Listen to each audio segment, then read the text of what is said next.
Salut tout le monde. Donc, je vous ai préparé une petite vidéo sur la gestion de l'achalandage au laboratoire. C'est quelques minutes seulement, mais c'est un sujet qui est très important, pour ça qu'on voulait vous en parler. Donc, on vous remercie de prendre les prochaines minutes pour visionner. Pourquoi c'est important? Ben, d'abord, vous savez que nos grosses semaines s'en viennent. Le mois de décembre, c'est souvent le mois le plus achalandé de l'année. En plus, comme pharmacien, on se fait demander de plus en plus de choses. On fait maintenant beaucoup de suivis, des suivis de pression, de diabète, de glandes thyroïdes, de douleurs chroniques. Il y a aussi le projet de loi 67 qui s'en vient. On ne sait pas trop en quoi ça va consister encore, mais chose certaine, notre charge de travail risque d'augmenter à nouveau. Donc, on doit faire de plus en plus de choses. C'est des choses qui souvent sont complexes et c'est des choses qui prennent du temps. Donc, les patients ne peuvent plus s'attendre à être servis aussi rapidement qu'il y a 5 ou 10 ans, avec tout ce qu'on a à faire maintenant. Et c'est pour ça qu'on vous demande vraiment, s'il vous plaît, de prendre l'habitude de toujours annoncer les délais d'attente aux patients. Il faut mettre nos balises en restant poli. Puis au final, ben, ça peut quand même aider à réduire les frustrations. C'est sûr qu'il n'y a personne qui aime quand un patient revient nous revoir 5-10 minutes après avoir déposé sa nouvelle ordonnance parce qu'il n'est pas content et il trouve ça long. Mais d'un autre côté, ce patient-là, si on ne lui a pas mentionné à l'accueil que ce serait plus long, puis qu'on lui a seulement dit ben, allez vous asseoir, on vous appelle quand c'est prêt, ben, c'est sûr qu'on court un petit peu après le trouble dans ce temps-là. Fait que dès le départ, il faut annoncer aux patients les délais. Le McDo, ben, c'est en face de la rue, c'est pas chez nous. Donc, vous avez la feuille qui s'appelle Gestion de l'achalandage qui est disponible à différents endroits au laboratoire. Il y a certains points de cette feuille-là qui sont très importants. Puis en fait, c'est surtout ceux-là que je voulais qu'on regarde ensemble. Donc, il y a les conseils sur place. Pour les conseils sur place, on vous demande de toujours mentionner un 10 à 15 minutes d'attente. Fait qu'il faut aviser le patient quand il demande d'avoir le pharmacien. Écoutez, j'ai peut-être un 10-15 minutes d'attente à prévoir. Est-ce que ça vous convient? Et on nomme ce délai-là avant de commencer la collecte de données. Pourquoi? Parce que si finalement le patient n'est pas prêt à patienter, veut s'en retourner à la maison, ben, vous n'aurez pas fait toute la collecte de données pour rien. Donc, avant d'entreprendre la collecte, on mentionne j'ai un 10-15 minutes d'attente à prévoir. Est-ce que c'est correct pour vous? Si jamais c'est le bordel, on est jeudi après-midi, ça roule, ce 10-15 minutes-là, c'est un minimum. Donc, vous augmentez le délai selon l'achalandage. Si c'est vraiment très occupé, vous pouvez mentionner une demi-heure, vous pouvez mentionner une heure, il n'y a pas de problème. On ne va jamais vous chicaner parce que vous donnez un délai qui est plus long que la réalité. Puis au final, ben, si le patient est appelé avant le temps que vous lui aviez mentionné, ben, il va juste être content. Donc, il faut s'ajuster. On peut aussi offrir aux patients d'être appelés à la maison par le pharmacien au courant de la journée pour les éviter de patienter sur place. Donc, ça, c'est quelque chose qu'on peut vraiment offrir. Puis, en soirée, c'est la même chanson, on annonce les délais, on augmente selon l'achalandage, puis en soirée, bien, on précise aussi que le pharmacien est seul en service.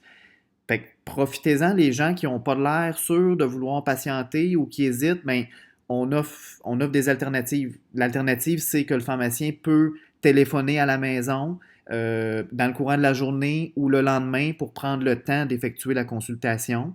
Ça, c'est très important, surtout en soirée, là, le pharmacien est tout seul. Puis pour les conseils, je rajouterais aussi que quand il y a beaucoup de conseils, tu sais, quand vous êtes rendu à un, deux conseils que vous envoyez dans la chute, ben là, vous montez le délai, là. Fait que là, c'est plus 10-15 minutes, comme je disais tantôt, ça peut être une demi-heure, une heure. Il n'y a pas de problème, il faut s'ajuster. Pour les nouvelles ordonnances qui sont reçues par fax, c'est inscrit sur le pigeonnier, mais ça semble être un petit peu oublié. Fait que on vous fait le rappel puis on clarifie. À partir de 15 heures, quand vous prenez une ordonnance numéro 2 dans le pigeonnier, cette ordonnance-là, elle va être prête à partir du lendemain. Donc, quand vous appelez le patient, on appelle, on fait la collecte de données comme d'habitude, puis on mentionne au patient que l'ordonnance, elle va être prête le lendemain à l'heure qu'il est rendu. Si le patient il demande à ce que ce soit pour aujourd'hui, ben on mentionne qu'on n'est pas certain que ça va être possible, mais si c'est prêt aujourd'hui, on peut offrir TDQP et on peut offrir texto. Mais d'emblée, quand on appelle le patient, on lui dit on a reçu l'ordonnance, on fait la collecte de données et ça va être prêt le lendemain. Et puis on ne demande pas est-ce que ça vous convient, l'ordonnance elle va être prête le lendemain. Puis si le patient il demande pour aujourd'hui, ben à ce moment-là, on mentionne qu'on va essayer du mieux qu'on peut, TDQP texto si on réussit à le faire aujourd'hui. Mais bien important, à partir de 15 heures, ordonnance numéro 2, ça va au lendemain. Une ordonnance numéro 1, ça peut aller pour la journée même. Il n'y a pas de problème. Mais une ordonnance numéro 2, si le pharmacien a mis numéro 2, ça veut dire que c'est quelque chose qui peut attendre au lendemain. Puis un petit rappel aussi, si jamais les patients se présentent à l'accueil puis ils demandent si on a reçu sa nouvelle ordonnance, vous allez dans le dossier. S'il n'y a rien de nouveau au dossier, ça veut dire qu'on n'est pas rendu à traiter son ordonnance. On va téléphoner le patient. Donc, on en profite pour confirmer son numéro de téléphone, puis on va l'appeler. On ne va pas fouiller dans les pigeonniers.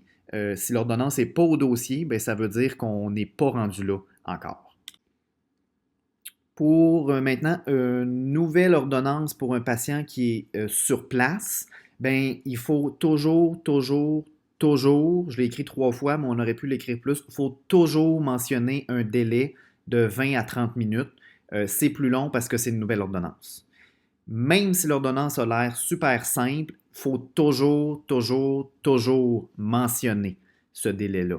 Je vous donne un exemple, un Septra BID pour 3 jours, ça a l'air simple, c'est quand même facile à rentrer, facile à préparer. Finalement, ça peut être compliqué. Il peut avoir une allergie, il peut avoir une interaction, il peut avoir un ajustement en lien avec la fonction rénale. Ça peut être pas le bon antibiotique selon la culture d'urine qui a été faite, par exemple. Donc, même quand ça a l'air simple, ça se peut que ce soit compliqué. Des fois, c'est les ordonnances les plus simples qui finalement sont les plus complexes. Donc, toujours mentionner 20-30 minutes. La façon de le mentionner au patient, bien, on explique tout simplement, écoutez, c'est une nouvelle ordonnance, donc ça peut être plus long, je dirais peut-être un 20-30 minutes d'attente. Est-ce que vous voulez patienter ou vous voulez repasser plus tard? Pour un patient qui n'est pas sûr s'il veut repasser, tout ça, bien, on peut offrir aussi de téléphoner lorsque c'est prêt, on peut offrir de texter quand c'est prêt, on peut offrir la livraison, dépendamment de l'heure à laquelle on est rendu, puis du secteur. Fait qu'il faut toujours mentionner les délais d'attente aux patients, puis on offre différentes alternatives si le patient n'est pas trop sûr ou s'enligner. Fait qu'on offre de repasser, TDQP, texto, livraison.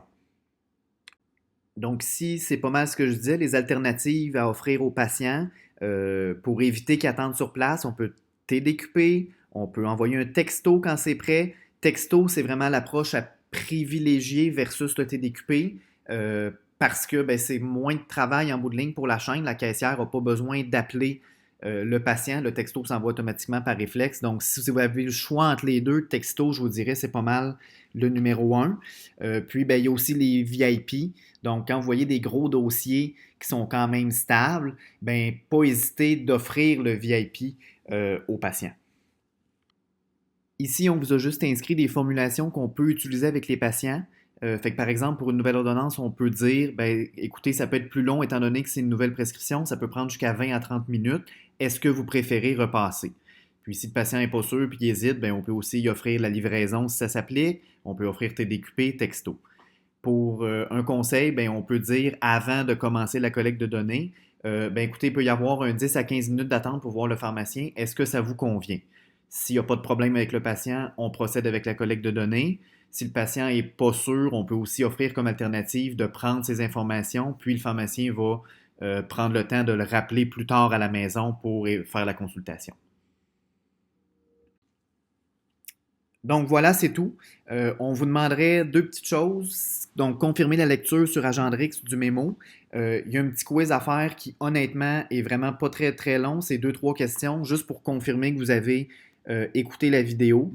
Et puis, ben, ça ressemble à ça. On vous remercie pour votre collaboration. C'est une nouvelle habitude qui est vraiment, vraiment à prendre, les délais, mais c'est super important. Donc, s'il vous plaît, prendre l'habitude, ça va aider tout le monde dans la chaîne de travail. Et puis, ben, les grosses semaines s'en viennent, ça va nous aider. On est capable, on est une super équipe. Donc, on compte sur vous, puis on vous remercie.